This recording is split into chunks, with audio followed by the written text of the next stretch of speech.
Early welcome to the morning brief. I'm Jeffrey Uzam, as always, and with my people. They don't like me calling them goons, so I'm trying to improve on that. So people, welcome. Yes, indeed. It's a full house today and a colorful one. If you're breaking up or you're breaking down, remember that the world breaks everyone, and some of us emerge stronger, maybe even strongest in the broken places. So come out and show your best this week. Good morning. Welcome to your perfect morning starter right here on Channels Television. And of course, I'm always blessed among Kayode and Jeffrey. Oh, Kayode and Jeffrey. Kayode, that was for you and for everyone as well. Hi, so guys. Let's help you break through the news, since we're breaking a lot of things this morning, and give you a healthy dose of all of the happenings in Nigeria and across the world. I'm Kayode Okikulu. How are you guys doing? I was happy to see that JAMB has responded to some of the concerns raised by the kids who had written JAMB. I saw a video of a lady and a father who is a teacher, coincidentally, who said that in the last JAMB she wrote, and she scored, is it 300 and something, or two? I can't remember the exact figure, but it was a fairly high score.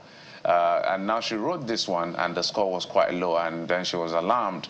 And that appeared to be the complaint of a lot of students. They said they were logged out twice when they were writing the exam, so they don't know whether the first time or second time they were logged out, or logged in that sense, whether the system had submitted their results. So there was a lot of alarm raised until JAMB had to respond. Because on one hand, people are saying the system is working so hard to ensure that malpractice is reduced to the barest minimum, and they're doing pretty well. But also we must be careful not to use failure as a yardstick for institutional excellence in that sense. You know, when we went to school, university, those lecturers that used to be very proud that a lot of students failed, if they try that now, we'll make sure that those lecturers are sacked. Because if out of, say, 100 people, 90 people failed your course, and you're proud that because you're very strict, then you're a terrible teacher, or in that sense. But we're happy that everybody's coming to the table, JAMB and every stakeholder, to say, okay, we're going to look at this to see whether it's a technical problem or indeed it's an improvement on the system to check the excesses of students in terms of malpractice. But at least there's an institutional response to the concerns of students. So I'm pretty happy. Maybe we'll talk about it with the authorities sometime later, I don't know. But we're happy JAMB has responded to the students, and let's see how the outcome of that investigation by JAMB, guys. Oh, okay. Well, for me, besides the mass failure, what is instructive is that JAMB is also saying that a good percentage of the mass failure, of the results rather, is also a result of exam malpractices. And you know that there is a plan even by authorities at the West African Examination Council to also transit the approach to conducting examinations to computer-based tests. And of course, the CBT approach has been touted as being pretty much a game changer in tests for agility, critical thinking, and all of that, and that, you know, it is fail-safe as far as malpractice is concerned. And in fact, you know, the head of WAEC, who was on our show, was telling us about, you know, the reduction in examination malpractice in the last couple of years. So if there's still a huge concern about examination malpractice, even with the CBT approach, then is it really fail-safe? And then what are the loopholes, really, that exam authorities should be considering, particularly if we're considering adoption of the CBT approach also for the West African Examination Council examinations? And there are also concerns about how the CBT approach will be deployed for theory examinations as against the objective, which is what JAMB really, you know, uses to conduct its own tests. So these are really the issues. So the big concern about examination malpractice is still there, even with the CBT, and that must be addressed. Well, when JAMB was given the figures, said about just less than 40,000 was as a result of malpractice results withheld. And if you put that in context of the 1.9 million who wrote that examination, that's a very tiny little bit. Very significant, I must say, but in the context of the larger number, it's very tiny. I think it is clear that there's an issue. definitely a big one, and JAMB must be transparent enough to ensure that we get to the root of this before we then deal with the other issues, which again are foundational. The academic or the educational system itself, infrastructure. Again, I say there are still students in 2025 who have never seen a computer or used a computer. Some of them see it for the first time when they want to write the CBT, or maybe the second time. Right, so there's that one, infrastructure, the welfare. Who are teaching our children? Is it people who are grumpy, people who are not happy with their situation? Because a lot of people choose teaching not as first choice. It's like teaching is the sixth choice. So imagine how happy they will be teaching those students, our curriculum and all of that. But as we've said time and again, these needs to be sorted transparently, and we need to ensure that we start thinking creatively. If we want to be a producing nation, we can't keep doing the same things that we're doing and expect the same results. There's a lot to talk about, really, beyond JAMB, but this is foundational because education is a big deal. But guys, I think we should just get right into the other talking points we have on the show today. Absolutely. So we're going to be looking at the race for 2027 has started. So what we try to do, annoyingly for me, guys, that we're talking 2027 in 2025. But that's how the game is played. But we're going to look at how corruption affects the entire root of democracy. In fact, some of us believe that without addressing corruption to reduce it to the barest minimum, let's not say eradicate it, that may be foolhardy, but reducing corruption is going to threaten any form of reform or change within the democracy that we try to practice. So we'll look at that as well as the justice system in helping to tackle all of that, because that is where it all happens in terms of addressing corruption. And that's not the only thing we're putting under scrutiny this morning. As part of this government's Renewed Hope agenda, there is the adoption of the Nigeria First policy, prioritizing Nigerian-made goods, services, and expertise in all public procurement. So the MD of Daikon, Grain Senior, joins this conversation this week on our own Ease of Doing Business segment. So it's a conversation that you look forward to. Absolutely. And just a few weeks ago, or days ago, there was this issue trending about polycystic ovary syndrome. So today on the program, well, we're going to touch on that, and we'll be speaking with Omita, who's leading a movement to support women with PCOS in Nigeria through advocacy, education, and safe community spaces. What is this about? How does it concern you, or otherwise, how do you approach this? Not to worry, we have all of that for you on the show. Okay, so that's what we'll be dealing with today on the program, as well as some great music from the earth. We're going to talk about music from the earth. I like the way that genre can derive all sorts of activities and perspective. So as music echoes, we say, this time from the earth. From Zambia. Yeah. From Zambia. That's the part I like. We're taking you out of the borders. So let's enjoy Africa and the entirety of it. I know Africa is converging at Côte d'Ivoire at the moment, and Abidjan rather at the moment. So we're going to look at all of that. But don't forget, you can also join us via email. The email is going to scroll on your screen. That's how you can send your messages and your whatever it is you want to send to us. Also WhatsApp. We can also go to WhatsApp and bring us up to speed with what's happening in your environment, whether it's send us a video, send us a message that you can send a video, we'll look at it and amplify it. Also on X, remember, you can post on X. All you have to do is to hashtag us CTV Morning Brief. CTV Morning Brief with the hashtag, and then you get our attention so we can do what we have to do to amplify your thoughts and your voice. Guys? So let's start off with the papers.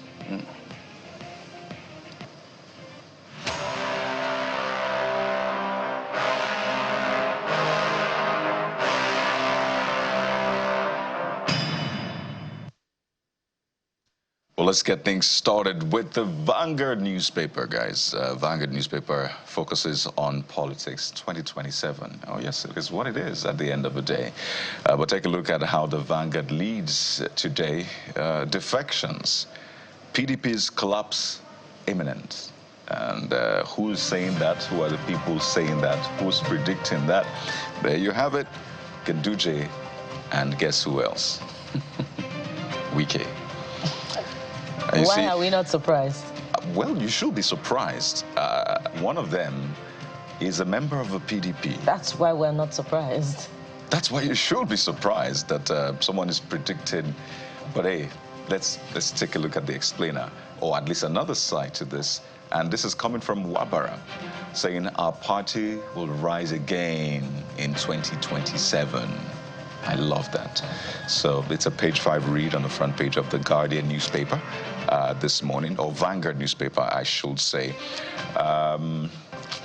Quite a number of things to unpack from this one. So let's join media and public affairs analyst Adeni Fetayo, joined us from Johannesburg this morning. Mr. Fetayo, welcome to the program. The statement that the collapse of PDP is imminent from, understandably now, the national chairman of the APC, but from the former governor, the FCC minister, and a member of the PDP. Some have said PDAPC, but there's nothing like that officially. Are you surprised at this? Is this something you're also predicting? How does this hit you? Yeah, you can't continue to do the same thing and expect different results. I want to take a cue from the former governor of Rivers State, that's FCT minister, who said that the problem they had in 2023 is glaring at them this time around. When you said it was like you should make your intention known. Oh, we are zoning the chairmanship party to this region of the country. We are zoning the presidency to this region of the country. But when you are speaking with your two mouths and you are saying that, that to him, you are not ready for the election. You are not ready to win an election at all.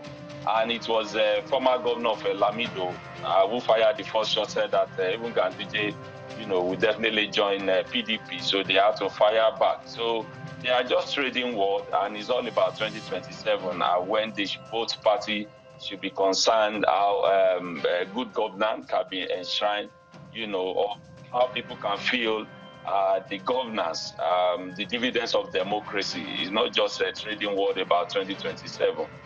Where they say, like they say, where two elephants fight, it's only the grass that suffers. So, okay, let's get to the next dailies. The fight continues. It's what we call interest wrangling among the members of the PDP. And until everybody drops their ego, I maintain that the PDP and the PDP understands its challenges. They know what is wrong. They know how they can fix their problem. Whether they have the courage to do so and call out those that should call out and make tough decisions is going to be the difference between what they will do now and in 2027. Let's go to the Guardian newspaper. Guardian is leading with World Bank admits Nigeria's economic progress, says prices remain high. Like the typical of the Guardian, they've done some bit of an explainer with some infographics there. So I read a bit of the Nigeria development updates. You can see the strengthening of the macroeconomic dashboard in that sense. But the budget too ambitious. Assumptions were totally flat out of space. Trying to do all of the mitigation at the moment. Prices are still high. And then the interventions to cushion all of that is still a challenge. Mr. Fetayo, what do you have to say to this? Yeah, regardless of the economy reform that is, making a progress in that direction, if you see affecting the common man, because the high cost of living is so eminent, is so visible that people are not buoyant to afford the common thing, the basic things of life. So World Bank, in their approach, they have realized that the current administration, they are doing pretty well. But as long as prices remain high, that the common man cannot afford the basic thing, they still have a long way to go. Just like last year, this year, in 2024, what they generated almost twice of, or the revenue was almost twice of what they had in 2023. So I hope most of it did not end up in the private pocket of the politician. But until our government begins to make their policies their policies there, make sure that they have impact in the life of the people of the governed, we will still remain the same. We'll still be talking of the same thing. Any progress that does not, affect the common man, that does not giving them power, purchasing power to do more than what they have been doing before, I don't see that as a progress. But of course, they must put something in the paper. Okay. Well, the next paper pretty much, trails on the position of the Guardian newspaper this morning, and that's Blueprint. Blueprint is reporting the same for its big story. Tinubu's reforms restoring stability to Nigeria's economy. That's ascribed to the World Bank. And there are two writers there. Says country recorded 3.4% growth in 2024. Lauds improved transparency in NNPC Limited. And I wonder, what activities in that space is causing the World Bank to assume this position that there's improved transparency in the NNPC. The new administration, the new board of the NNPC has only had just about a month or so to begin work. But there's more from the World Bank on the top left corner of Blueprint newspaper, Mr. Ifetayo, and well, of course, related to the World Bank, but this is ascribed to the Minister of Information. Nigeria has repaid $3.4 billion IMF COVID-19 loan. For you, Mr. Ifetayo, what are you ascribing this progress to, as against, the adoption of the World Bank policies that are in fact causing some of these difficulties, high prices, as you have talked about earlier on? If you remember, towards the end of last year, some of our refineries that have not been working, like Warri Refinery, they are beginning to increase their production and all of that. And Nigeria's economy is an oil-dominated economy. So in that regard, there have been progress. Of course, the number we show, even if it's one figure or two figure thereabout. And recently as well, one of the reform that they are saying that any goods, any services, any product that can be domesticated, that can be sourced, locally, henceforth, all the MDAs, all the government agency, to make that their priority. And of course, I think in the area of our borders, regional trade, because of world trade that is going on, I think most of the government agencies are beginning to look inward. And of course, coming out of post-COVID, and where you need to look inward to do so many things, I think one number here, one number there is adding to it. So I think that's one of the things they are looking at. And of course, you can look at what is going on in NNPC. So many people have been retrenched or have been sacked or have been stopped, and to make sure that everything is being transparent. NNPC is one of the agencies that does not have a budget. They spend, from the cost of running NNPCs from what they garner. So those are the things that I think the World Bank is alluding this progress to. And I think if it is one number, as long as it has effect on the Nigerian people, and that's what I can call it a progress. But just on the newspaper alone, I don't see that as a progress, so to say. Well, Mr. Ifetayo, we can't emphasize it enough that this progress report in terms of microeconomic development will cascade to the macro level, where we're hoping to see reduced prices. But we must thank you, as always, for your time and your analysis on the newspaper review segment on the Morning Brief. Mr. Adeni Ifetayo is a media consultant. Thank you so much for your time. Thank you. It's my pleasure to be here once again.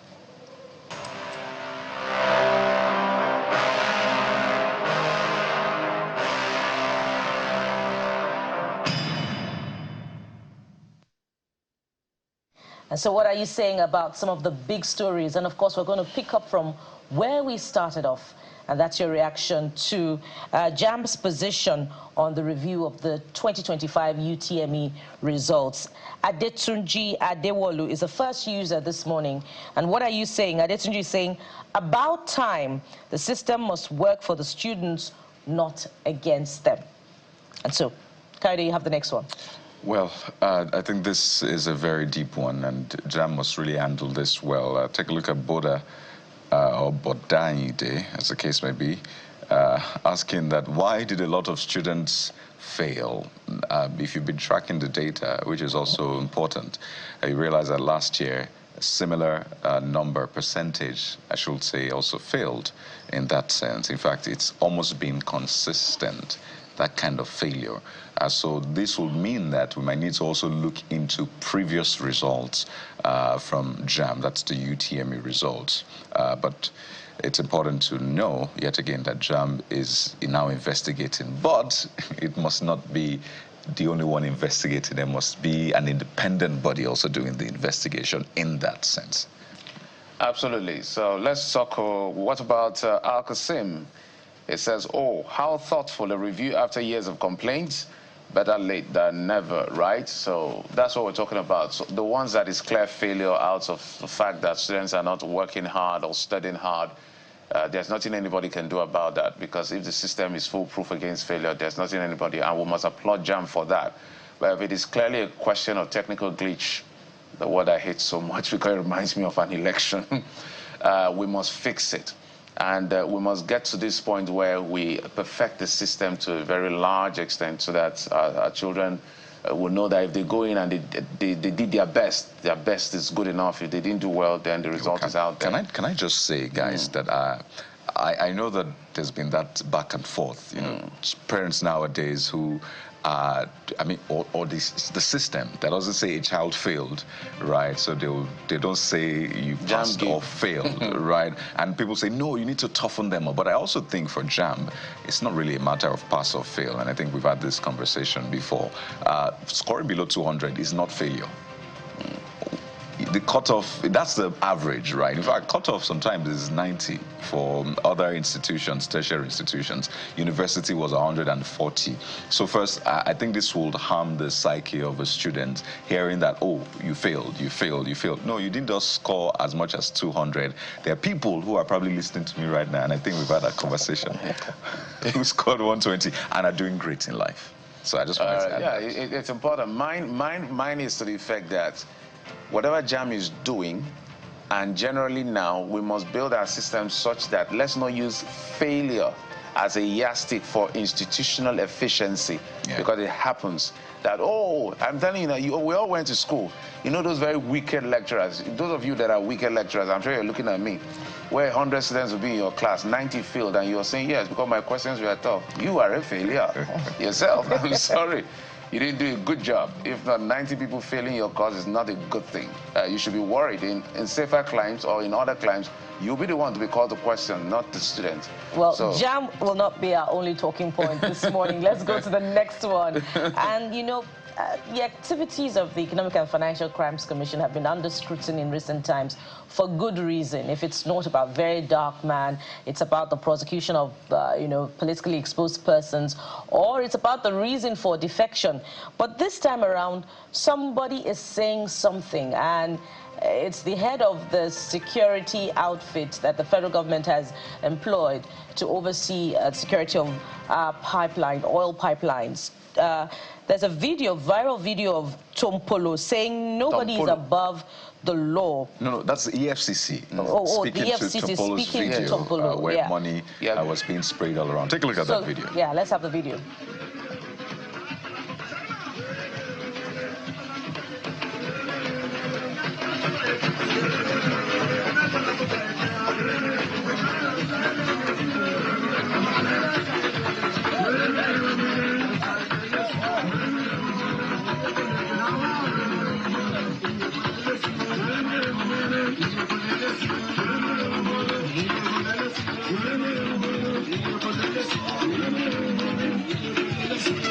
Okay, so that's Tompolo, the ex-militant, ex-agitator, who is now a government contractor, helping out with surveillance. So you can see money is being sprayed. I think it's one of these festivals. This should be a Porosa in Baramato Kingdom, where people call their attention to it and say, okay, now that you are on arresting people for mutilating the currency, what about Tompolo? Well, they say it's not above the law. they are going to invite him to answer questions. And I'm sure not just himself, other people who are also in that video. So Nigerians are looking, you know, I like this kind of situation, Kayode and Bukola, I like this kind of situation. It's a test of whether justice, whether there's a rule of law in that sense. Now that it's Tompolo, just like I told the EFCC chairman, I said, for me, the biggest yardstick of what he's doing is not chasing Yahoo boys and mutilation of currency. It's what happens with Yahya Bello's case in court, whether it's discharged and acquitted or is found guilty, because he's used his mouth to say that he's going to follow it to the end. So it's not me that said it, he said it. So now Tompolo has gone to, they sprayed money. I didn't see Tompolo spray money, to be fair. I saw people spraying money on him. So I don't know whether he's the right person to invite. Anyway, they've now said they will invite Tompolo to respond. So we'll get to see. So now this is a true test of whether the law is for everybody or is for a select few. And we want to see whether the EFCC will harass, you know, this high-profile personality as well, with questioning, with maybe even a charge and the appropriate punishment meted out. It goes beyond, you know, making political statements on television and saying that the law is not selective, the FCC is doing its job. I recall his conversation with our political editor. There should be, you know, more strength of character as it is evenly distributed in the cases that the EFCC tries for people who cannot fight for themselves, do not have the money to throw about, big lawyers to defend themselves in court, to those who have the big money as well. So we're looking forward to how this case will be treated by the Commission. We shouldn't see selective justice. Let's get to that big one, away from the serious stuff. Rema packing out that stadium in Canada, call it the Scotiabank Arena. We understand Rema, you know, these guys are just breaking barriers all around the world. So we understand that Rema sold out a 19,800 capacity Scotiabank Arena in Canada. I wish we could see the video. Yeah. There you go. From Benin City to the world. I don't know what he likes, this smoke and dark movement. I don't know. It's his thing. He's been consistent with this kind of themes when it comes to stage props and all of that. So that's Rema. The young man is just breaking barriers all around the world. I don't even know whether these guys live in Nigeria anymore. But this is what we're losing out, Kayode and Bukola. You see, we don't have arenas in Nigeria. We do not. In fact, the one at the Core Hotel is the only one that we use more, and it's inflexible in that sense. These arenas that you're talking about, they are so flexible. Because how many times have you seen Nigerian artists tour Nigeria? Because there are no facilities to tour the country in the sense of touring a country. So that's where the Ministry of Culture, Creative Economy, and there's one other name, art, tourism and creative, this is where they come in to encourage a lot of these guys to, you know, do the best they can to ensure that the state government build facilities so that these guys can tour Nigeria. All of this money that they are going to, I know it's in dollars. They can come and spend it in Jeffrey, Nigeria. there is hope in that sector, you know, with what we record from about last year now, during Dirty December. And I like what a hotel is doing, you know, with drawing all variations and shades of entertainment. And that is foreign exchange, not just for that outfit, but also potentially, you know, for the ecosystem, the economy. There's so many entrepreneurs that will be benefiting from that space. The hope now is that, you know, it is spread across, not just during December, but during, you know, all celebrations, high points in the country and throughout the country, not just in the commercial capital alone, that idea, you know, of entertainment through tourism will be replicated throughout the country. So there is some potential for selling out, but we just hope that it is beyond the Dirty December experience. Dirty December is just a fraction, it's like 0.01%. That's why I said there is some promise. There is some promise. So let's look at the numbers, because the Scotiabank, as you said, 19,800 capacity. Yes, we need to build arenas, we need to invest in it. But when you look at the ticket price, for example, you can get it for as low as $45, right? Do the math. That's 70,000 naira, right? Or you can pay $145. Do the math. That's about 230 thousand. But let's take the lower end and just say 70,000 naira. That's minimum wage to watch Rema play. And you can contextualize it. The average ticket in Nigeria is 20,000. Exactly. So I'm not saying we shouldn't do these things, but we also need to understand, and big ups to all of the artists. Again, it takes a whole team to do this. There's also the international team ensuring that their own end is sorted. But we need to sit down and think this through properly. People were complaining that some of these artists don't come back home to do their concerts at the end of the year, or even when they do, the tickets are unreachable. But come on, a lot of these things are priced in dollars. A lot of their production is done in dollars. Their promotion is done in dollars. Their videos done in dollars, and all of that. That's another factor to consider. A lot of factors. So when they price the ticket at 70K, I bet you, Jeffrey and Bukola, a lot of people will drag them on this social media and say, you don't even respect your fans. We made you, and all of that. Again, I am making this with all due respect to the fans. Yes, you made them, but you also need to understand the business side of things. So we need to sit down, really know what we want to achieve when it comes to art, entertainment, performance, and all of these arenas in Nigeria. Then I think we can begin to step forward. But at this point, they will keep selling out. Yeah, but there's something in economics called the pricing policy, and you contextualize it based on the places, although we have the dollar as the universal whatever. So I'm sure when they come down, they do the analytics, they will know where to peg it. You don't know whether you can afford or not. And you choose to go. But that's how much we can take on the trends. We'll take a quick... There's more. Is there more? Actually, yeah. There's more that we could take. Really? Just to mention that, well, it's good to see our sports people doing great stuff across the world. But take a look at our under-20 team qualifying the semi-finals and the World Cup as well. They beat Senegal, guys, in penalties. So it's really beautiful to see our under-20 teams. I love the fact that it's for Senegal that we won against, because Senegal has been flexing. So. Yeah, Senegal, they've been doing us dirty.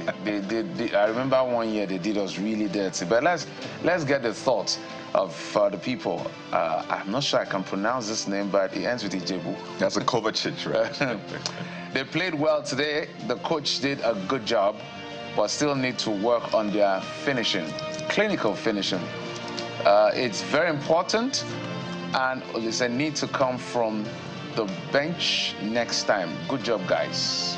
And this next one is from Onoja Willie Rep, who says, the team and draw, Well, Onoja goes on by saying, thank God we've qualified for the World Cup. They can exit the tournament now if they want. Come on. Come on. We need more support from you. Anything can happen.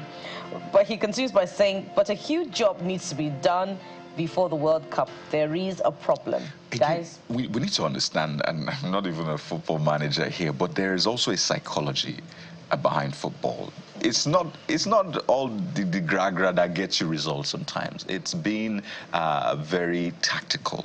It's been very smart with how you handle stuff. So if they're able to get draws and they plan for penalties, they get the results. That could be a strategy to win as well. The goal at the end of the day is to win, to get the cup. So if they have a strategy, I'm not saying that's the strategy, sometimes things just happen, but if that's the strategy, let's have some faith. But I totally understand there's a lot of work that needs to be done, particularly if you're going to face bigger teams on the global stage. But let's give them all the support we can give them.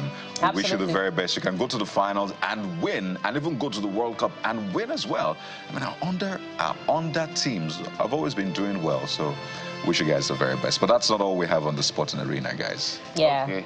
There's more from the Team Nigeria Paracyclists, who swept gold at the CAC African Continental Championships in Cairo. And, that is very, very heartwarming to see that indeed it is those that we thought, who would disappoint that are delivering the results. And, that is very, very encouraging. And, we need to give these ones more support, encourage the others, discover more talents in that space pretty much, so that they can find expression and have more meaningful professional experience. Well, congratulations to them. It's brilliant to see. Cycling is a beautiful thing. It's been long. It's been a long time I cycled. You know? I would prefer to cycle than ride and this scooter and all of those bikes. Well, you can have both. I also have a bicycle. So I love this cycling thing. You know, it's just beautiful to watch. And you know, guys, we actually have this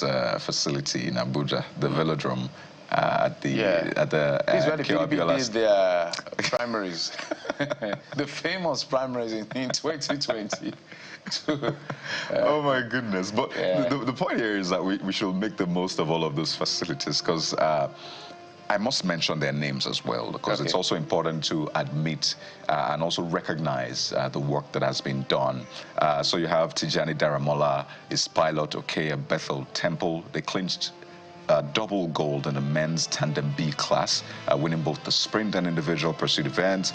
In the women's event, Favor Omo and her pilot Tawakal Yakin also delivered a matching double gold performance in the women's tandem B class, also triumphing in the sprint and individual pursuit races. So this is not the end. The championships continue, and we wish them the very, very best. So all the best, guys. Thank you so much for making Nigeria proud.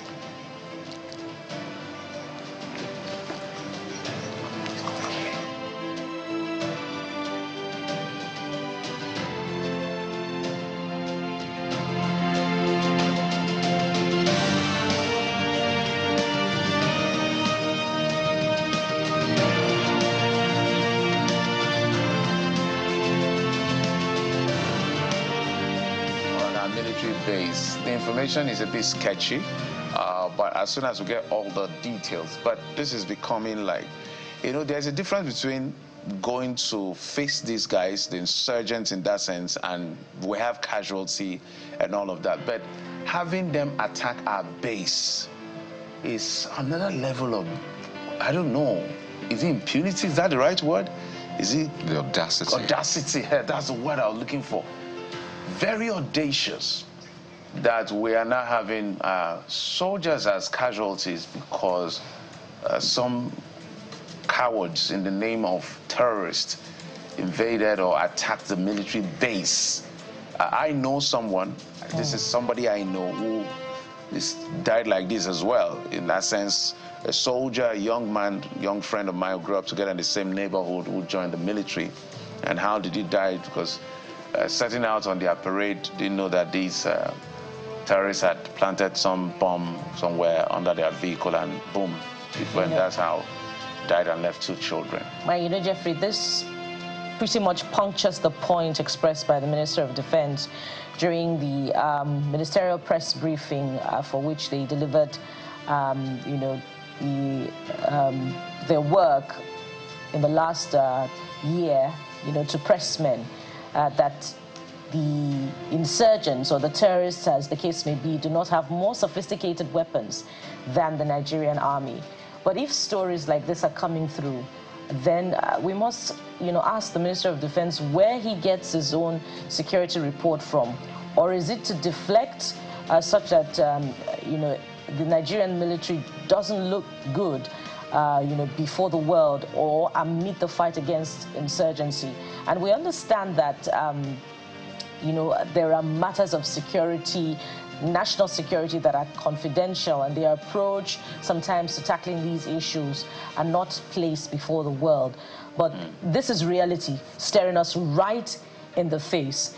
If our military formations are susceptible to attacks, then it places a huge question mark on the approach to tackling insurgency and banditry. It places a huge question mark on the equipment that our forces have to tackle insurgency and banditry.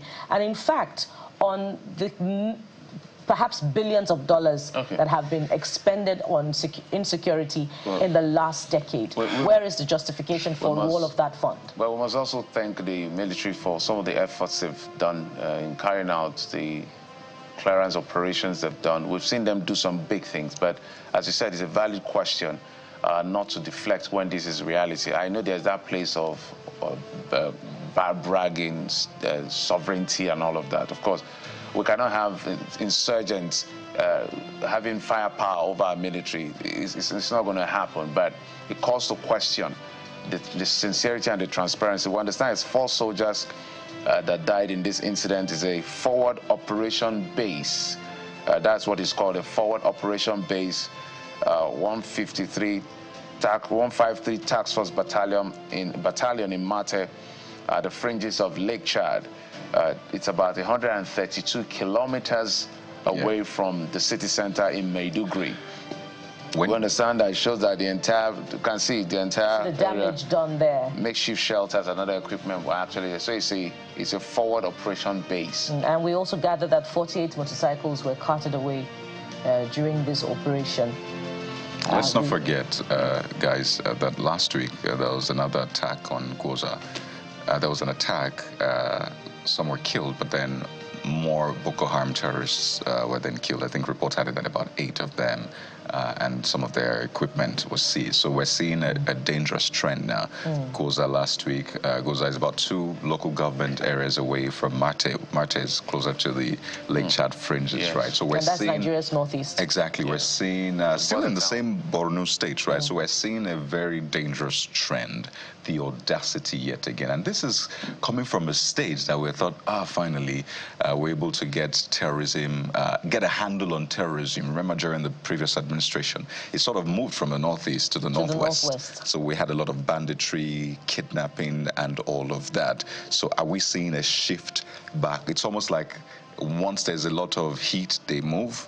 And then come to the north central. You've heard about that again, and then it looks like is it back to the northeast? But clearly, something is amiss here. It appears we're under some form of invasion in that sense. You know, the DHQ, even if we debate over it, had said is foreign herders in that sense. They've mentioned that, though there is, whether or not that is true, but that is their position. So we've seen what has happened if they slightly slowed down in Benue and Plateau. Plateau is even very more shocking because Plateau is not a border state. Benue has a bit of border between them and Cameroon, so you have Taraba on that stretch. So, and I know that the governor of Borno State, Babagana Zulu, the Prof, had mentioned that they are losing grounds from what they gained before. So this is a classic example of what perhaps he was talking about in terms of losing grounds. Now we have 4 soldiers dead, not because they went to fight anyone, just being at their operational base at the fringes of Lake Chad, and now this has happened. So the authorities must do what they can to Jeffrey Ankadi, what we're seeing protect our people in criminal cases in courts increasingly in recent times is the adoption of the capital punishment, just to deter murder. But we're seeing, on the contrary, a support for the de-radicalization program of insurgents in Nigeria's northeast. And on the front pages this morning, we find that the NOA is supporting de-radicalization of insurgents. And that, places another question mark, another concern on the efficacy of the fight against insurgency and banditry in Nigeria's north, not just the northeast now, but northwest, and in fact is moving further down the north central beyond Benue and Plateau State. So if we're adopting de-radicalization for insurgents, and we know full well that, this is a cancerous problem. If over the years thousands have been neutralized, but we still have this big problem on our hands where, in fact, it's not just soft targets now, but we also have our military formations targeted and our soldiers killed, then there should be a review of the de-radicalization program and the adoption of a more stronger punitive measures that will serve as a deterrent to, enlisting, being recruited by insurgents, by those non-state actors who are causing mayhem on our country and, in fact, causing sorrow, destruction of lives and property, and the destruction of even the economy in the country. So there should be a review, and this advocacy should go, round and ring through the country. Absolutely. So if you have your thoughts on what you just watched, I'm talking about that attack on that forward base, if you will, around the fringes of Lake Chad, please send your messages to us on WhatsApp as well as email. We'll be right here to read them for you by God willing. So, but we'll take a quick break. When we come back, we'll get to that very first conversation for the day that has to do with handling corruption to stopping it from threatening our democracy, because that is actually where to begin from. No matter how the reforms, how beautiful they are, if we don't deal with corruption, those leakages will happen.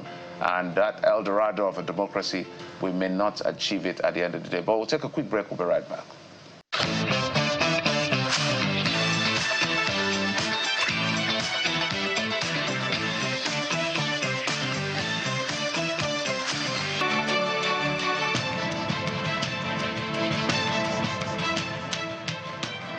Welcome back. And so we start off our first conversation, the concern on corruption, concerns over corruption and how it may impact democracy. And joining us on this particular conversation is Dr.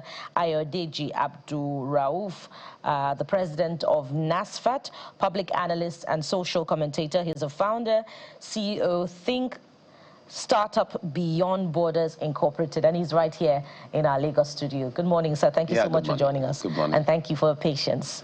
We also have joining us Mr. Chetam Mwala.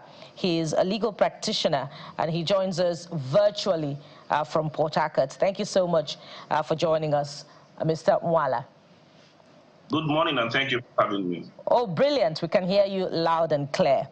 I'm going to start from our Lagos studio, and, you know, since we're talking about corruption, it's just trite that we look at the polls released recently by the NOI, in which it's reported that many Nigerians still perceive our institutions as corrupt. And, you know, some of the institutions in the forefront of that list is the Nigeria Police. In fact, the presidency also features. Now, what are your concerns about this as it relates to the efforts of this administration in the fight against corruption? I'm going to start with you, sir. Yep, thank you so much. Again, I really appreciate this viewpoint for me to really educate Nigerians and the world in general about what is happening in terms of corruption. First, the word corruption is nothing but deficiency of integrity. And if you look at the beginning of even our country, Nigeria, what we've got from beginnings of governance, even when we have colonial, no matter what, that deficiency of integrity also affected certain foundations later at that beginning. And then when we took over in 1960, and when we have the First Republic in 1963, we know how those that governed that time and how the institutions are being operated. If you don't separate institution from governance, in such a way that institutions can run on their own without the influence of Mr. President or Mr. Governor or whoever is in charge of the government, there's always this crisis of integrity deficiency, which is corruption. So in Nigeria today, here what World Bank give us in analysis, yeah, Nigeria paid $3.4 billion back. But they're saying, yeah, our economy is growing, but prices of things are high. There's nothing making that, you know, so pronounced than this corruption thing. You know, if you have an institution whereby the cost of doing business, cost of running your, getting your certification, cost of doing most of the things that you need to do to support your production are so high, then definitely there will be high costs in prices and services. So these are also related. So if the institutions are not governed by integrity, if you have institutions like NNPC, the Nigerian Police Force, Nigerian Army Force, you are talking about the issue of insecurity. What is in there? It's nothing but deficiency of integrity. Are the people doing things for people? Are they doing it for Nigeria, and they're doing it for themselves? When people have to guide an institution in such a way that they are thinking of amassing so much wealth, and definitely the institution will suffer, and that the public will also suffer. That's what I see as the basis of. And even the so-called United Nations, if you go back to, I think the lawyer is there that will be able to define what we see in there, define what they call corruption. They couldn't define it. They always put it in terms of what is happening in that environment. What you may call corruptions in your country A may not be the same corruption in country B. This is an unfair thing. The masses are really suffering. The populace are the ones that are going to suffer for it. Let's have a definition of what corruption is. See what is happening in Gabon. Because we have somebody that understands that the masses have to be protected. Any government that cannot protect the masses that cannot center their governance principle, their policies on the people, they are bound to fail based on corruption. It seems as though that age-long argument over, the lack of consensus on what corruption is featuring. Yes. But in this report, it is said that Nigerians perceive that, you cannot get something done in institutions without some form of inducement. Okay. So let me take you to Mr. Nwala now. I wonder what thoughts that you have that may be contrary or in alignment with what Mr. Abdul Fattah said in our studios today. But really, speak to that poll and its impact on institutional development, development generally in the country. Once again, thank you for having me. I must say clearly that, over the years, the conversation, successive government have had this conversation on corruption, the fight against corruption and all that. Even before I was born, the conversation has been there, and it has been a Nigerian theme now. Yet, we seem not to be winning the war against corruption, and we seem to be plunged into these corrupt practices. Now, we have now found ourselves in a situation where everybody is looking for an opportunity to have a bite of the system. Now, corruption itself, it's not just, I don't think it's just an institutional thing. It goes beyond the institution down to our individual character.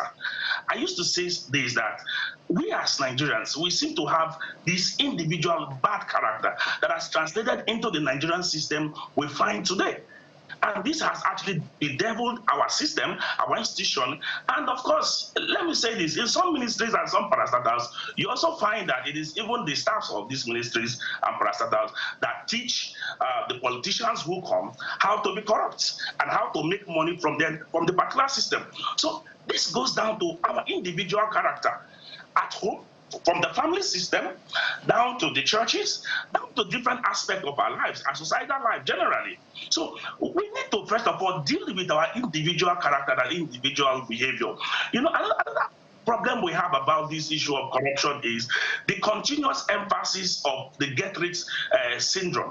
People want to make money, people want to become billionaires in their 20s and in their 19s or in their teens and all that. People want to make so much money within this particular period. And now, this only creates for desperation within the society, within the system. And what do you have? You have people cutting corners, trying to make ends meet or trying to make more money than is actually required. Now, due to this consistent fight against corruption and we not winning the war, the public has lost trust for government's fight against corruption. Because government in itself, or government officials themselves, have not also shown clear-cut sincerity on the fight against corruption. That you now see that the corruption has also moved from government institutions down to organizations, down to different organizations and different professional bodies. You now see that people contest for offices within the professional bodies just to also steal from the coffers of these people. And one of the problems we have majorly is the issue of accountability. Nobody is held accountable for their actions. People do things, get away with it, and so far as you can also share the loot with the people. You have been applauded, you have been celebrated. So nobody sees anything wrong with it. That is the kind of society we have found ourselves. So a man becomes president or a man becomes a minister. As a matter of fact, today, if you do not steal as a public officer, your people would actually blame you and will call you not to be wise.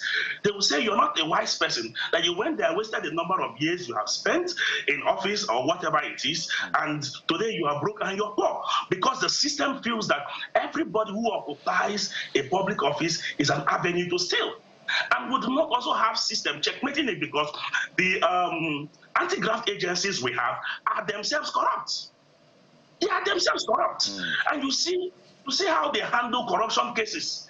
Look at the EFCC, for example, how they handle corruption cases. How once you are powerful, once you are rich, you are not corrupt. They tend to treat you differently and deal with your issues differently. Let me inform you, as of today, a petition below a petition below 30 million naira into the EFCC would not be treated for the next how many months? If you take a corrupt case that has below 30 million naira, the EFCC will not take any priority on it. unless it is a high-profile case of that particular magnitude. These are the kind of system we are running today. And yes, it's not also helping matters. They are only after I wouldn't say it's a small crime, being the issue of internet fraudsters, whom they are now focused on. And you also discover that even the police themselves are also involved. The police themselves are involved. The DSS are also involved. Right. You cannot remove corruption from the system. But if we must deal with the issue of corruption, we must look at ourselves and tell ourselves the truth. That first of all, we must deal with our individual bad characters, because every Nigerian is looking for to undo the other to make more money from the system. Ms. Ayodeji, Ms. Anwala has painted a very, I don't even know how to call the picture it's painted. Like, it's saying, look, we're on a path of no return. Like, we've gone too far, there's no... But I know things can change. Things can change. There's a possibility. Yeah, but that is just optimism. That may just be a political rhetoric. Yeah. In terms of practicals, in practical terms, where do we start from? If every institution, without exception, is suffering from the crisis of confidence in that sense because of corruption, from the presidency to the judiciary to the police to the military, to call any institution in Nigeria, INEC, in fact, we now have to be comparing which is worse than the other in that sense. When you see this kind of picture and you're called to say, where do we start from? Where should we really start from? Because if, depending on the political class, maybe a tall order. So if we excuse them for a moment, because they are not reverend fathers and priests, so piety is out of the question and morality may be thrown out of the window, not for all of them, we must say, but for a couple of them, where do we start from? There's no way you can define a community without the people in that community. What kind of people, what quality of people do you have in a society? We are not this bad. At the beginning, we have sanity in the system, whereby the home front, which is the beginning, we have people in charge of the home, the fathers and the mother, the uncles, the cousins, and all sorts. And they ensure that value, you know, in the Yoruba palace that they call Omoluabi, whereby you must account for whatever you have. You must be able to also protect the sanity and the integrity of your family, wherever you come from. First, that have been lost. So the home front will have been our hope. But what we need now is nothing but a drastic leader. You know, there's nothing that is not changeable. See what is happening in Ghana now. The man has run before for 4 years, Mama, but he came back and now said, if you want to get my appointment, you get to declare your asset. We've done the worst in the past. But there must be a leader that will be set out to want to change the path, that I want to change the paradigm, no matter what. You know, in the military era, yes, we could be writing another stories about the whole thing. When Buhari and Idi Agbon came in, there was some sort of order.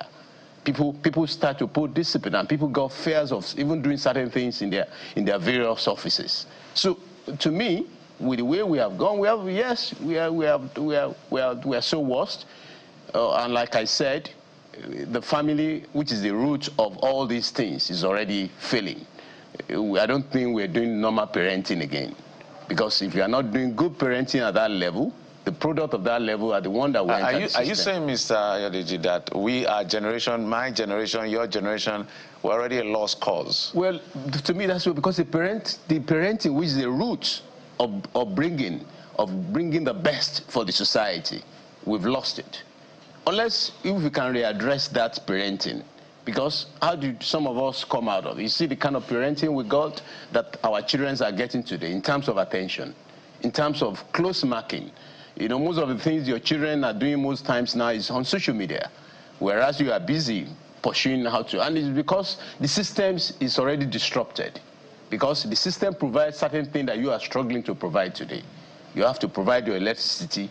You have to look for the way to take care of your children and pay high school fee because you want them to be in the best school. These are pressure on you, and that is already causing a lacunas in the parenting aspect of it, which will give us the best to run the society. But it's not that bad. The leader, we could have a courageous leader that is ready to dare and give his life out for people. And that's the only thing that could curb that corruption system. When we have a leader in the country that says, yeah, I want to give out, sacrifice my life and face whatever be the vices of these corruptions. And that's what's happening in Ghana now. You know, you see Mama, he has run for 4 years, he came back and he said, hey, enough of all the... I've been able to meet one top-notch in this country, one of the who is who in Northern. And he said, he looked at the whole of them. He said that they've held a meeting sometimes, top Nigerians, and said, enough of this stealing, enough of all this money we are taking every time. Can't we just redress for one and sit and give Nigeria the best? So what we need is a leader that will just be courageous and call his colleagues. They know there's nobody that will be emerge as leader in Nigeria without some consensus of some input from those top class. So basically everything rises and falls on leadership. On leadership. And I know Mr. Nwala had spoken about how, you know, some will say to some of these politicians or people in government that if you don't steal or if you don't have something to show for it, then you're a failure.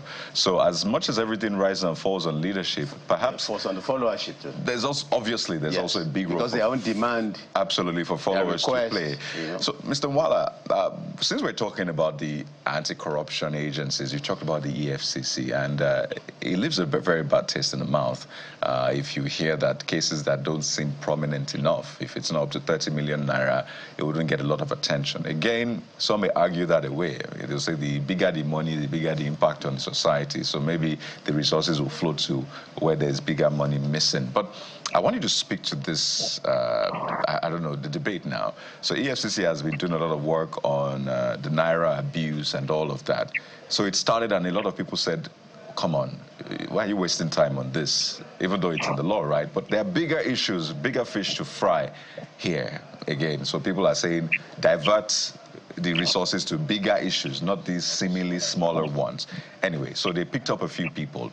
And now we see Tompolo's video where people were spraying him Naira. And people said, well, if you have picked the, in quotes, smaller ones, you have to go for him. So EFCC put out a statement and said, nobody's above the law.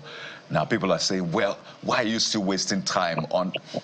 how do we approach this fight against corruption? Because people see grand corruption. They say, go for it, leave the small fry. But people say, well, it's an all of society approach. So how do we really approach this fight against corruption? First of all, I must say this. Well, I must be very blunt about the EFCC. You know, to me, the EFCC is a paper tiger and one organization as of today that Nigerians have lost trust in. And if you agree with me, the EFCC is one organization that they just make so much noise without having any without having the necessary impact. I also think that the Nigerian government is wasting so much money on the EFCC because if you ask yourself every year, how many convictions do we get from the EFCC, from the corruption cases they take to court and all that? At the end of the day, they go on plea bargaining with these persons and free these persons of corrupt practices. We have seen this happen on several occasions, and there are several matters to that particular effect. The EFCC has not lived up to the expectation that Nigerians expect them to live up to. What they do is they go for persons that they feel that they can hold. While people like Yaya Bello, why do we have people like Yaya Bello walking freely on our streets? We have lots of former governors who, the moment they defect to the APC, they are now exonerated from corruption and from corrupt practices. Look at, of course, who are the former governor of Delta State. And when you ask yourself, see, corruption is corruption. Whether it is 1 naira, whether it is 2 naira, so far as the person is corrupt, so far as the person has stolen, the person should be prosecuted for corruption. Nobody should be exonerated for corruption. And one of the things we don't also do in this part of the world is that we don't even question people's source of income. We don't ask the source of income of people. Look at the Minister of the FCT driving a Rolls Royce. 2025 or 2024 Rolls Royce. You ask yourself, where did you get money to get this Rolls Royce? People's source of wealth are not being questioned, especially people at that particular level. So far as you are a part and parcel of the government, you are exonerated from this corruption. So first of all, let me also say this, that we cannot totally deal with the issue of leadership without looking at the issue of followership, because our leaders do not fall from sky. Right. Mr. Nwala, pardon me to come in quickly in the interest of balance again, so that I'll put all of the data out there. I recall that the EFCC, just in the first year of the current chairman's tenure, put out data on the the recoveries and the convictions made in the interest of balance. So you'd see that total, according to the EFCC, 248 billion naira, $105 million, 53,000 pounds, euros, and all of that. And in terms of convictions, in that 1 year under review, as at last year, I think October or September, a total of 3,455 convictions were recorded in that year under review. So in the interest of balance, when you say that nothing has been done, that is the data the EFCC has put out. But you can go ahead, Mr. Walla. Data does not work in Nigeria. You know, we just play to the gallery always, and we don't tell ourselves the truth. Anybody can come up with whatever data and claim whatever he's claiming. And so do you have alternative data? Do you have any data that says that is not true? See, let me tell you, when you see an organization that is working, if the EFCC starts working, trust me, you don't even need statistics to see it. Just like when we make so much noise about a change in our economy and improve life. Meanwhile, the market woman on the street, her life is not being changed by the improvement in our economy. Then how then has our economy changed or improved in the circumstance? So when we talk about this issue of corruption and they come up with all these statistics do not work in this country. And we all know that. We all they usually bring out these statistics just to for the purposes of photo ops, if I would use that word, just to flash something on our faces to make us feel that they are working. But let's be honest. Of course, you can't take out the fact that there are no convictions. There are convictions. But what we are saying is that the EFCC is supposed to be up and doing, and the EFCC is now concentrating their effort on people they think are less powerful within our society. And this EFCC itself has to purge itself of corruption. It has to purge itself of corruption, because we keep saying this and we keep looking at the anti-graft agency is supposed to be up and doing than what they are doing currently today. And let me say this: see, we have to progress as a nation. We have to progress beyond these issues that we have always tied ourselves towards, trying to make the whole world believe that we're actually doing something on corruption. When we look at the system itself, the system is terribly corrupt. Look at the police. Look at the DSS. And you ask yourself, one of the problems we have that also leads to corruption is our inability to follow the laws. There are laid down rules and regulations in this country. You ask yourself, how many persons follow these laid down rules and regulations? In short, I have described the Nigerian situation as to be an anyhowness. Everybody does whatever they can do, so far as you have someone within the system that can protect you. And so far as you are being protected, so you don't also care, you do whatever you want to do. The police wakes up in the morning, arrests anybody you want to arrest, keeps the person under detention for how many months without taking the person to court for whatever purposes. And you ask yourself, what kind of system and what kind of country are we?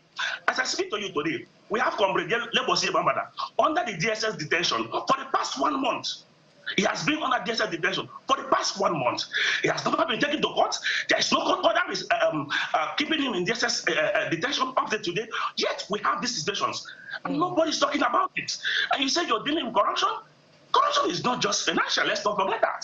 Mr. Walla, you know, one can hardly, you know, argue with you or frown on your agitation, which every Nigerian pretty much feels, you know, passionate about. But we must, you know, try to, as much as possible, you know, have some optimism that things can be better. But the situation is dire, and it is that dire part that I want to explore yet again. But I'll bring you to the studio this time around. Again, Dr. Ayedeji, I referred to that report, and it supports your earlier commentary about Nigerians being participators in corruption. The poll notes that 67% of Nigerians paid bribe to receive police assistance in 2024. While in the same year, 56% paid bribe for identity document, 53% paid bribe to avoid problem with the police, while 26% paid bribe for medical care. Even imagine medical care. And you know, and nothing on education. It's not a lack of institutions to fight corruption that is the problem. There's the EFCC, there's the ICPC. There is, in fact, the NFIU that was established much later on than the other institutions, you know, to check corruption in the civil service. It seems pretty much like a catch-22 situation. But how do Nigerians themselves review their roles in participating, albeit passively, in corruption? I think, like I've said earlier, we first need more moral reawakening for people to start getting the value. Because one thing, Nigerians have lost values. Because there's no way, if you have lost value, you can't fight corruption. Because so far I can pay for anything. This is a system where I come and I can pay for anything. Even, that means there's nobody that'll tell me I can't pay your price.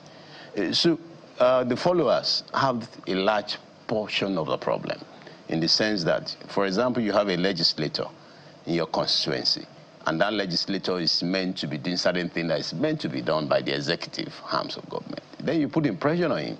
And that's what led to the sudden influence of constituency project by most of our legislators now. They want to be part of that project, which it shouldn't be. That means every state House of Assembly too should be part of the project the governance is doing in every constituency in that state. And it's the pressure of the followers. The citizen, they always put pressures on people that are representing them. Everybody believes it's your turn to take part of it. See what is happening in the Lagos State local government selections, just primary. And you can see the number of people that were able to pay 5.5 million for the local government chairmanship. And how many of them are going to come alive to be part of it? Are they going to use proper criteria in the selections of these people? If they are using proper criteria, it will be so tough for some people to even say they want to buy the form. It's because some people have probably guaranteed you're going to be there, go and pick the form. I'm going to use it to negotiate for something. And that's the way the system runs. And the same thing applies in every community, even home. You were talking about failures of JAMB and WAEC the other time. What parents are doing these days, they can buy exams for their children. They didn't do that for us. We're talking about lecturer failing. No, if you fail, you got to go back and do it and pass. Nobody's going to influence anything. But we've seen parents, you know, the time that we have special centers, parents will be the one to pay money to make sure their children go to the special center. So it's a community, it's a systemic thing, the issue of corruptions. And for us to get out of it, is that we decide at the home front to train our children so that those entering the system will be the perfect one, that we know the values and hold their values, so that they can protect that value when they are in the system. And they will continue to say, no, this is not part of my family ethics, this is not our value, and we're going to fight it. And we'll get a leader that will be courageous enough to face the nation and ready to die for anything, not somebody that is ready to accumulate another wealth for so many years that you're not going to spend on their accumulating wealth for children's coming. But the most important thing, you know, that is always critical to me is our churches and mosques, where we're supposed to probably preach that sanity. And then you see people turning it to become another institutions where everybody's dreaming to go to be. You know, some people would like to be GO of some churches today because of the kind of opulence life that the pastor lives.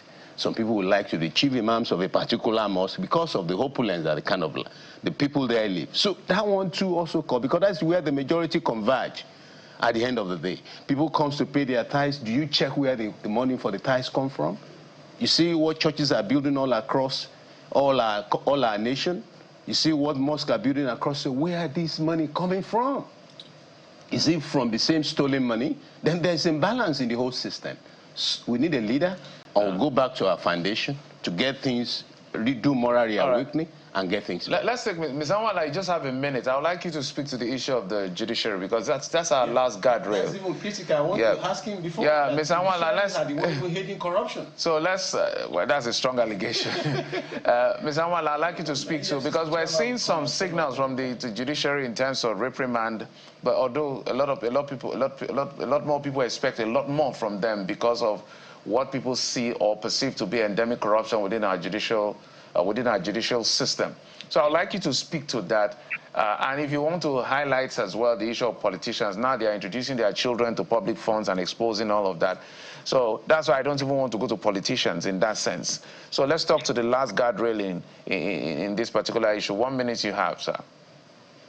The issue of judiciary, sometimes I usually say that it is difficult to even hold yourself out as a lawyer these days, because the judiciary itself is It's something else in this country. And I must say that the judiciary is naturally supposed to be the last of the common man.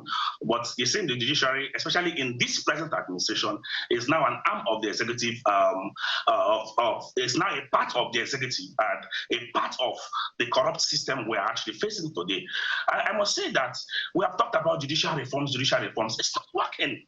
It's not working because judiciary in itself, it needs a total overhaul.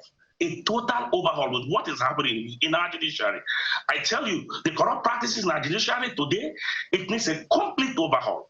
Because judiciary, naturally, people have trust for the judiciary.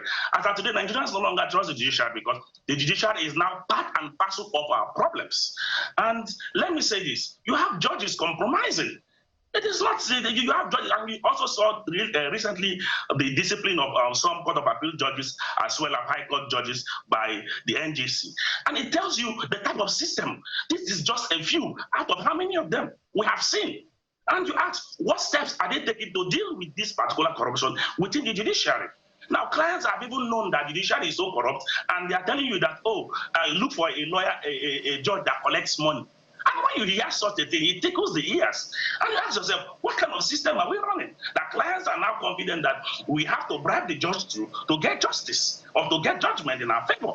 And of course, let me tell you, politicians have also helped to destroy our judiciary. They've actually made the judiciary a second arm of their political parties. And not only that, they have also made sure that the family members, their wives, their children, are now judges within our system.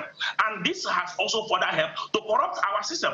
Look at the Senator Bokachara, the former Senator Bokachara, who also openly stated in the Senate floor that he through his colleagues through him, got assistance from his wife, who was then president of the Court of Appeal. And he also said, what kind of system is this? Until today, nobody has investigated him, nobody has questioned him, and we are running like nothing is happening. No accountability from any part or from any point.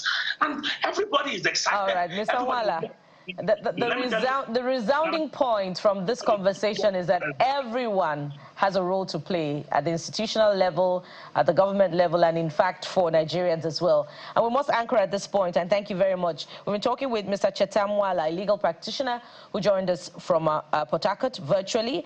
And right here in our Lagos studio, Dr. Ayodeji Abdurrafat is the president of NASFAT, social commentator, and founder CEO Think Startup Beyond Borders. Thank you so much, gentlemen, for your time on the program. It's Dr. Abdurrauf.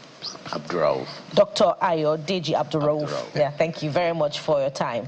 And so from here, we'll go to another equally interesting conversation. So stay with us. We'll be right back.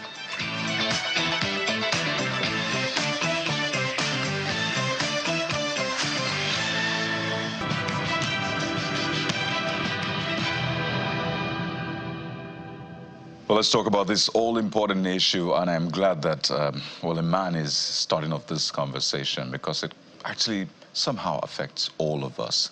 And never mind that it's basically just a hormonal disorder that affects women. It affects all of us, one for all for one. We have joining us, as you can see, Umita Robiu, a women's health advocate, community builder, CEO of Blue Group of Companies, and interior designer, YouTuber, a lot of things, really, but she's also an advocate for PCOS. Joins us live from Abuja. Good morning, Umita. Welcome to the program. Good morning. Thank you for having me. Good to have you.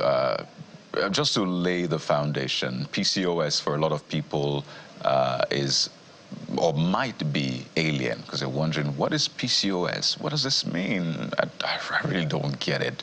So maybe walk us through that and tell us why this is a big deal for you. I know the conversation trended online a few days ago and a lot of people were even confused, right? Even some medical practitioners have been approaching this wrong, right? So tell us what this is about and why this is dear to your heart. Okay. PCOS generally means polycystic ovarian syndrome. It's, you don't get it, you're born with it. Most people try to say that you get it later on in life, but no, it's something that you come with to the world. It's misdiagnosed and a lot of people know nothing about it.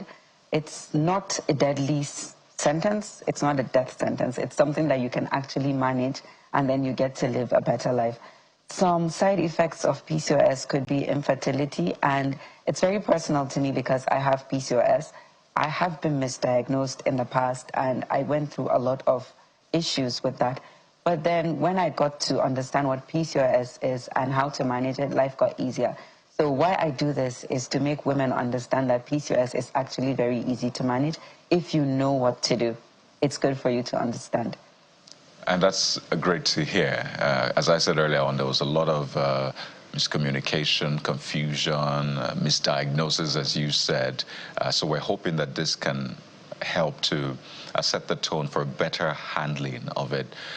And you've come out to speak to this. Not a lot of people will want to admit for obvious reasons. So in terms of, I wouldn't call it prognosis now, but in terms of how you've had to structure your life to handle this, beyond even helping others, how has this battle, what has it done to you? How have you been able to get a handle on this battle?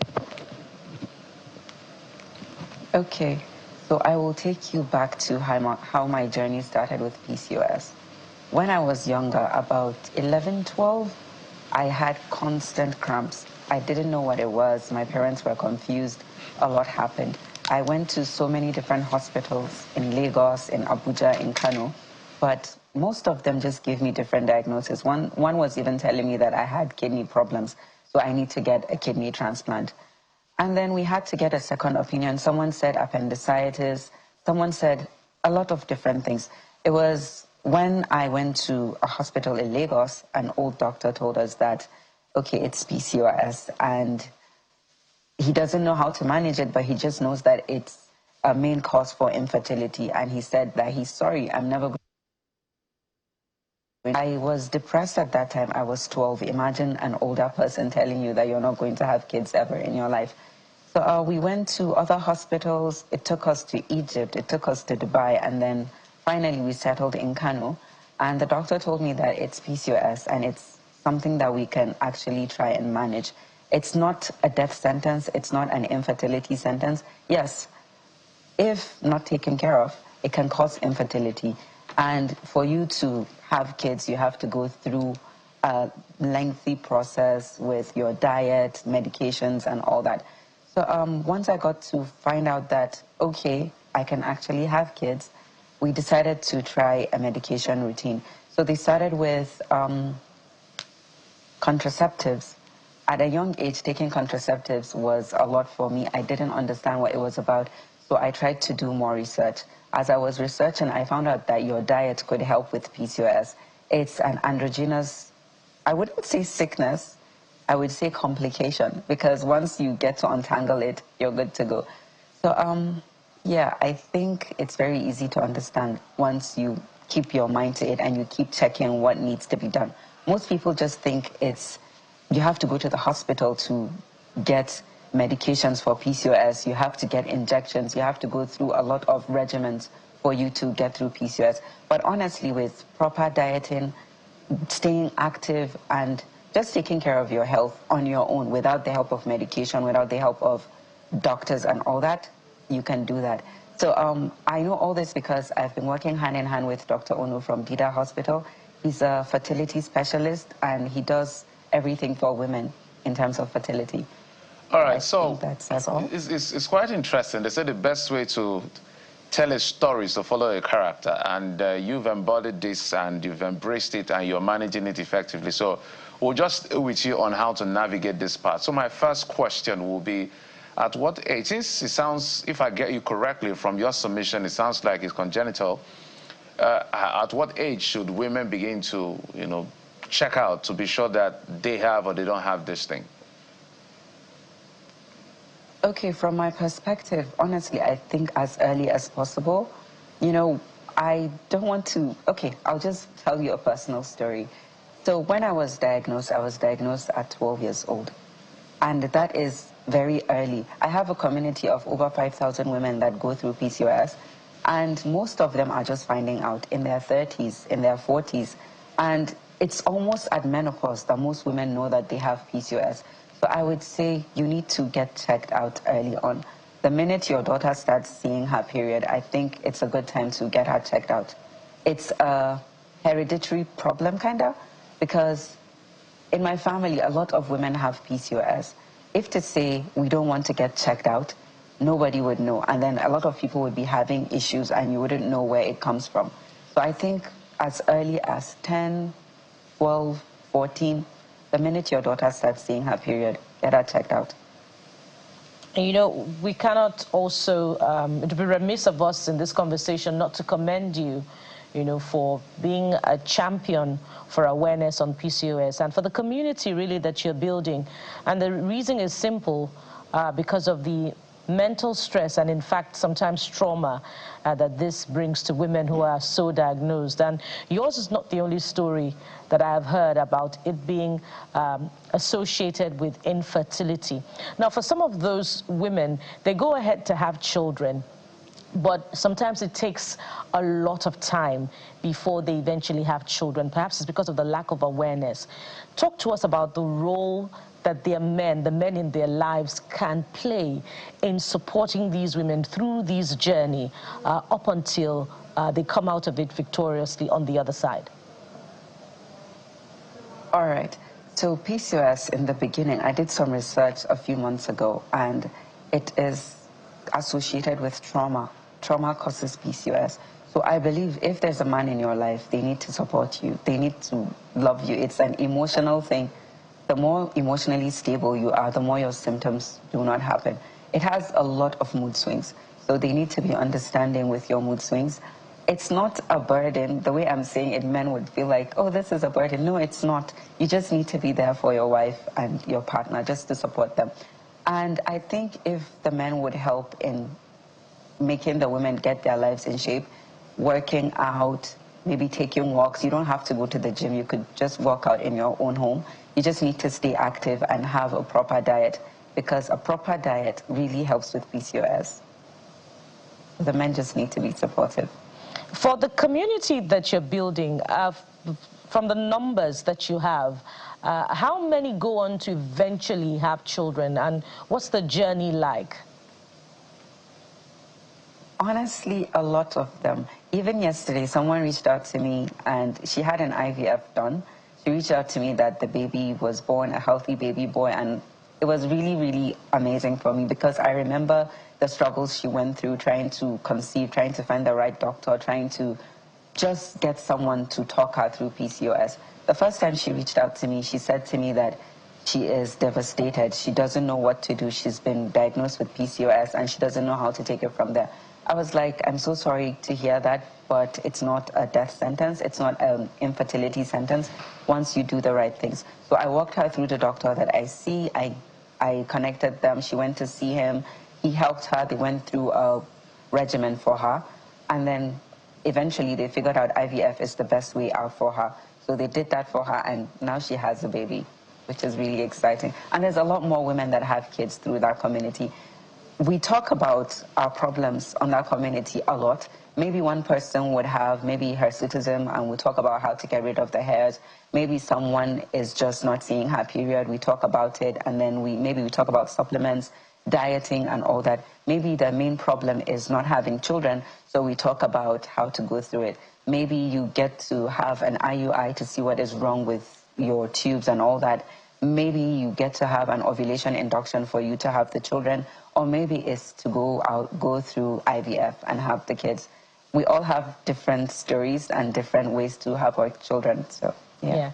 And it's just important to just ask again that based on your experience, the women that you're dealing with, on a scale of 1 to 10, how many cases of infertility are defeated at the end of the day through proper management? Because it's important for women who are going through same, to be encouraged by the statistics.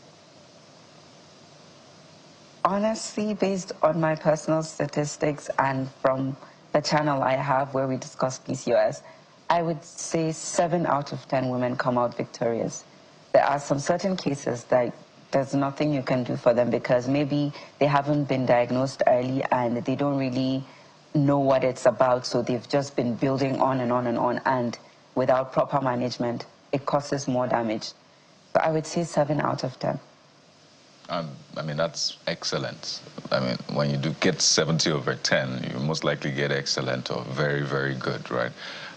But maybe you tell us more about your personal story. You have 2 boys, right? And that, again, is a win. And for others, too, there are other ways to go about having children. So it's not really the end for them. And the second part of my question is this expensive to manage? Because some will say PCOS sounds like a rich man's issue, right? Or something that you need a lot of money to handle. So I've seen people suggest, natural or herbal remedies. So speak to us on those 2 levels, your own personal story, and then how expensive or otherwise it is to handle. All right, so I will start with your second question. PCOS can be affordable and still relatively expensive, depending on the severity of the kind of PCOS you have. With infertility, honestly, I would say it's a little bit expensive because you have to go through all these treatments, you have to go through all these tests. But for people in Abuja, there's this foundation, PCOS Foundation, that helps women. It's called Geranwell. It helps women get free tests, and you get to get diagnosis. They get to check you, go through your system and tell you that this is the kind of PCOS you have, this is the kind of problem you have, and then this is the way for you to solve it. So I think in as much as we think of it as expensive, there are foundations that are willing to help us for free to get all these tests done. So on to the second question, my personal journey. Like I said earlier, I started my PCOS journey when I was 12. This was many, many years ago. So I had cramps. I didn't know where they were coming from. I would cry, I would have tantrums, I would have a lot of pain. My parents were confused. Both of them were hands-on with my sickness. So back in the day, we didn't really know what the problem was, and so many doctors had no idea what PCOS was. So I went through so many people telling me that I had kidney problems, I have appendicitis, I had this, I had that, I had this. It was a lot. And I feel like at the time, many people, not even the doctors, many people had no idea what it was. They would, in Hausa community, they would shun you out if you don't have kids. They would just be like, oh, Juyache, basically meaning she's infertile, she's unable to have children. And that stigma would really affect women. So in my case, I wasn't really seeing my monthly periods, and my mom was concerned. She didn't know what to do. She was confused. She didn't know how to go about it. But she really wanted to understand the system, because as a 12-year-old, you've just started this cycle, and moving forward, months later, you haven't seen any of your cycles again. So we went to so many doctors, and nobody had a proper explanation for us until we met Dr. Yusuf from Greenfield in Kano, and he told us about PCOS, what it's about, this and that. And then my other doctor in Lagos, who knew about PCOS, but he didn't really understand the whole concept of it. He just said it's an infertility sentence. I was never going to have kids. So like I said earlier, my parents had to take me abroad to go get checked out. What is this about? Blah, blah, blah, blah, blah. And I understood that it's an endocrinological disorder. It's something that you need to balance your hormones. You need to get your body to be active, and then you need to manage your diet for you to balance your hormones. So for example, you can't just eat any processed food if you want to stay healthy. But that aside, back to my journey. So I got married at 19, and I think at that time I had a fair understanding of PCOS.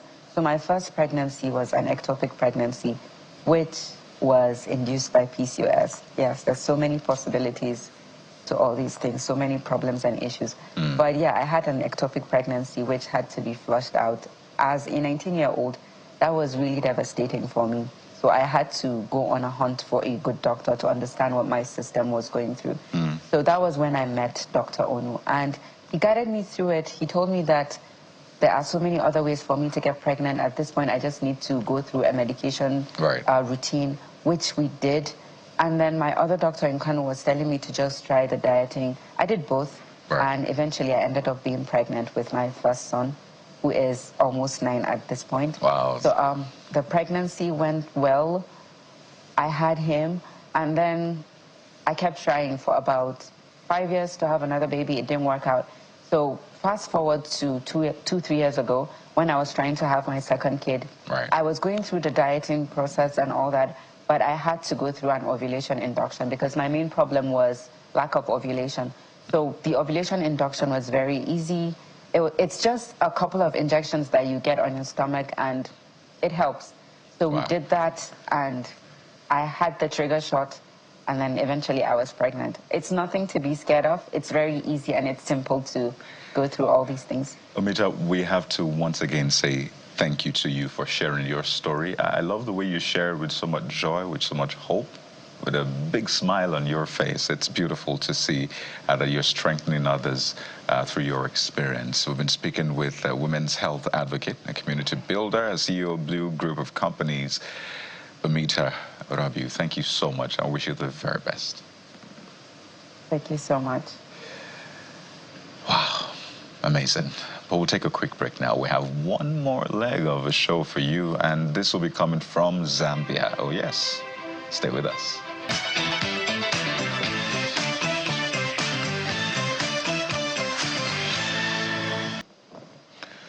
Welcome back. Let's see how music finds a blend with advocacy. That's the conversation we're having next with Zambian artists and environmentalists joining us from Lusaka, Mr. Mumba Iyachi. Mr. Iyachi, thank you so much for coming on the program. No, thank you. Thank you very much for having me. I can see you're just clearly a representation of what you advance for in terms of the environment or you're wearing on your head. But let's talk about why this is important to you. People do music these days for a lot of leisure and pleasure. As long as it rolls in the dollars or the naira in our own currency in Nigeria, and as long as, you know, it gives what we call the vibe, is good. But you decided to ensure that, look, I want to make music with message. Tell us why. Yeah, I think that's what music is intended for. Music is about carrying a certain message that can uplift people, that can educate people, you know, after dancing, but what are people going to get as a message out of it? So I decided to talk about things that are really affecting us these days, and I feel like it's very important to talk about the environment, for example, because those are really things that matter for us and our children to come. Okay, so let's talk about. I'm looking at some of your records online and some of the things you've done and some of the things you've released as well. But let's specifically talk about the environment. Which aspect of it are you really trying to make a case for in terms of protection so that we posit it properly? Yes, the key thing for me concerning the environment, the key thing for me is the trees. The cutting of trees for me is something that really affects me personally. The making of charcoals, for example, because it's something so, we are multiplying as people, we are becoming so many, and if we are continuing to use charcoal, meaning trees will disappear. Definitely trees will disappear because we are multiplying and we are constantly using charcoal. So that is something really, really close to my heart, where I feel like we need to find alternatives. Instead of using trees, we find other ways to use.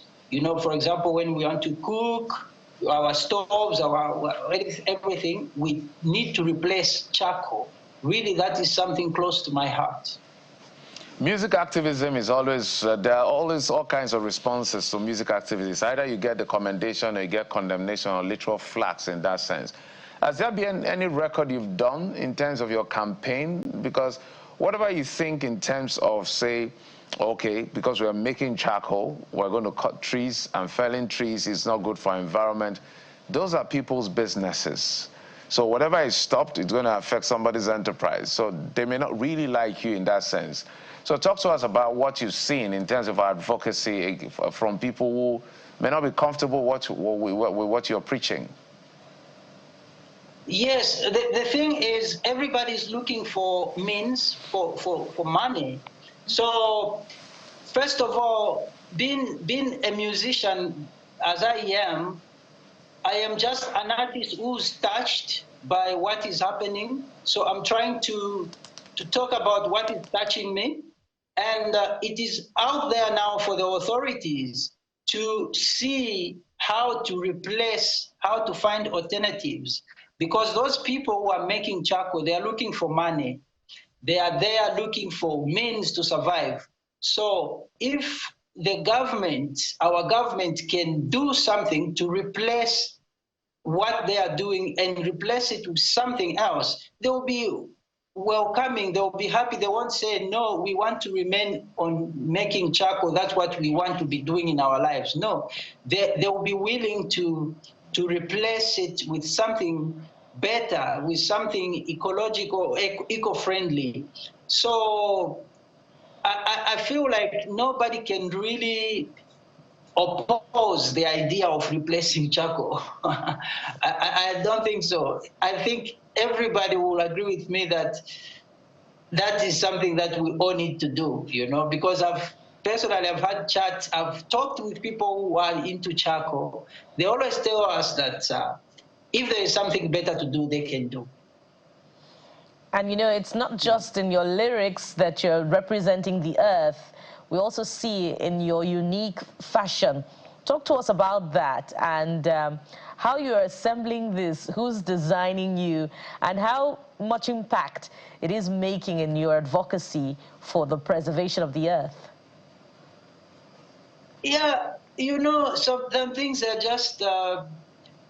my fashion sense, first of all, like this, I've always loved this ever since my childhood. Even when I started my career, I've always loved this kind of hatched heart.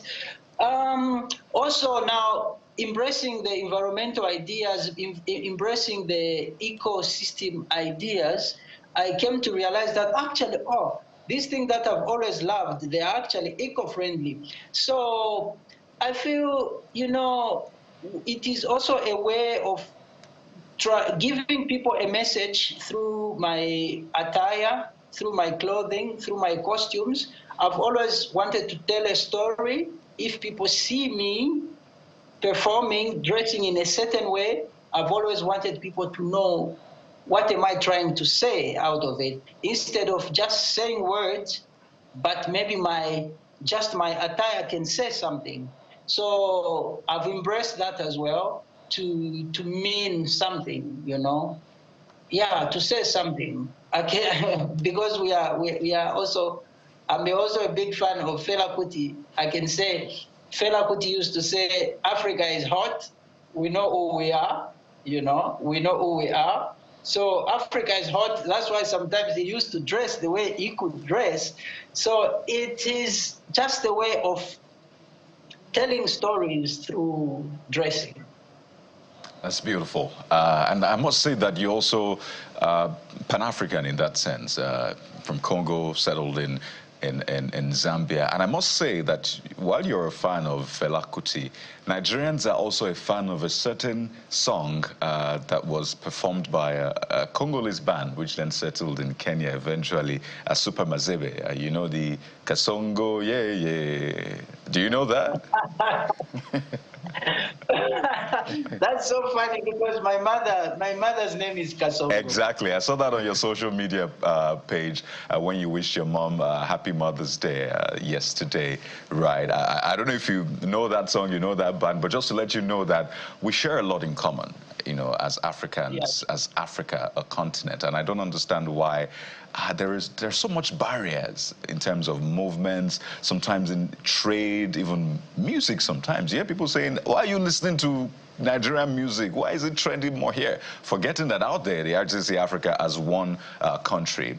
I know you have great guitar dexterity, but I want you to speak to us about your journey as well, that Pan-African journey, because I know there was some sort of controversy around you at some point, but how has your African journey been? What has been your African experience that you hope that will get better and will hand onto our children a better Africa?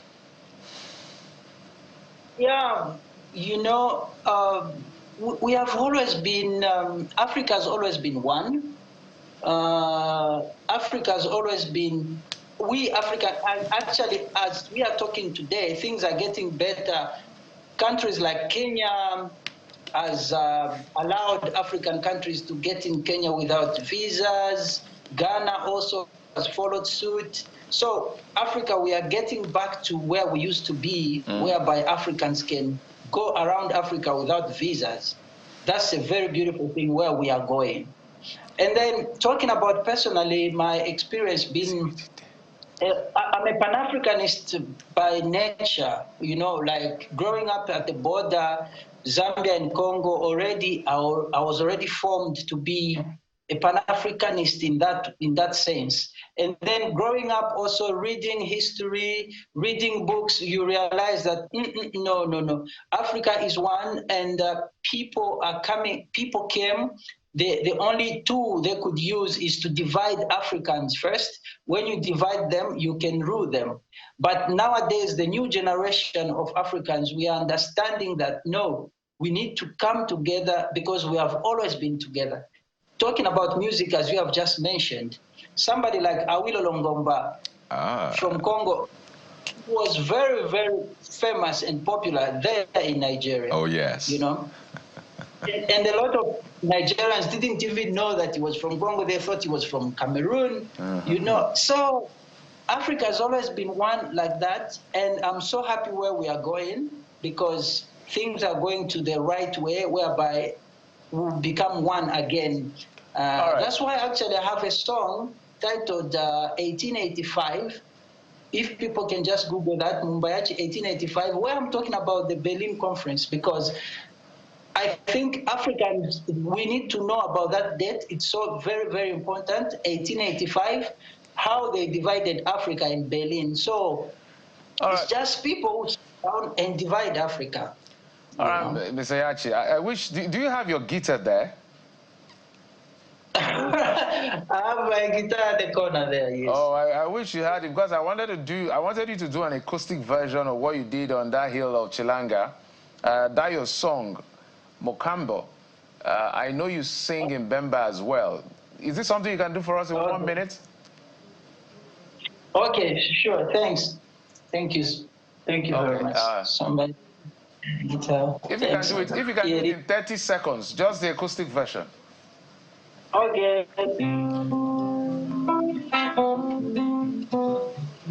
Epa, kumokambo. Aha. Mama. Nekavula nkashinevo, devulo katatana mayo. Ulia kumokambo, wishiwa musukupala no buchi, ifisumbule. Imbalala no tunkobyo. Epa, kumokambo. Mama, mama, kumokambo. Moto, mama, kumokambo. Mama, mukambo. All right. That was so beautiful. Mumbai. I wish it was not going to end. Mumbai, great performance. I know it's from your album Mongo Rise 2013. I just checked it. I said, you went all the way to Chilanga Hills to just deliver that and just to feel nature. I know you like that community life and all of that. But that's much we can take. Thank you so much. We need to have you for a full performance because I don't know what it is about East African music. There's something about it. There's something very soulful and very deep and very relatable. That's what Africa is worth. Thank you so much for coming on the program all the way from Lusaka in Zambia. For coming on the program, Mumbai Yachi, an artist and environmentalist. Thank you. Thank you very much. Okay, guys, let's get... I'm beginning to wrap up the conversation, and this time we'll go to the emails, right? Let's find out what the people are saying. I'm trying to get to the email and see what the people are saying. Yes, I think we have one from Tomiwa. Ifedayo says, JAMB is still not addressing what happened to the candidates that took their exams on the 26th of April around noon that had only 55 questions to answer in English instead of 60 questions, and out of the 55 questions, 1 to 10 has no question but only options. How was that mapped? That's a big one.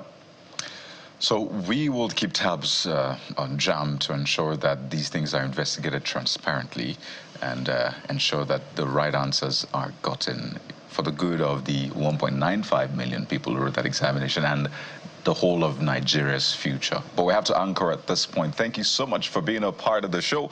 I know a lot of people wanted to hear Kasongo, yeah, but he didn't do that song. Oh, He has other songs. He said that's his mother's name. Exactly, that's his mother's first name, Kasongo.